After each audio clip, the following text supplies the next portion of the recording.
हमारी तरफ से आप सभी को प्रणाम। मेरा नाम बीना। आज हम आप लोगों को लाचारी सुनाने जा रहे हैं।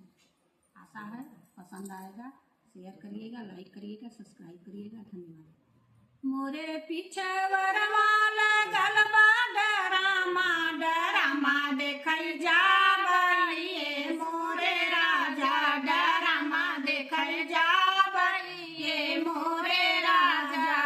जाऊं तू धनिया डरामा देखल जाऊं, डरामा देखल जाबी विदेश चली जाबइये मोरी धनिया, विदेश चली जाबइये मोरे धनिया। जाऊं तू राजा विदेश चली जाबा, विदेश चली जा, नैहर चली जाबइये मोरे राजा, नैहर चली जाबइये मोरे राजा। जाऊं तू धनिया नैहर चली जाबू, नैहर चली जाबू, आनहु नहीं आइब हो मोरी धनिया, आनहु नहीं आइब हो मोरी धनिया। जाऊं तू राजा देवन, जाऊं तू राजा, आनहु नहीं आइब,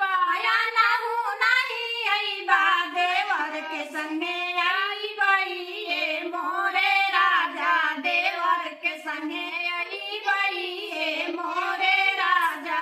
जाऊं तू धनिया देवर के संगे आइबिउ, देवर के संगे आइबिउ, जहर खाई मरबइये मोरे धनिया, जहर खाई मरबइये मोरे धनिया। जाऊं तू राजा जहर खाई मरबा, जहर खाई मरबा, देवर के लेकर रहबइये मोरे राजा, देवर के लेके रहबइये मोरे राजा। मोरे पीछे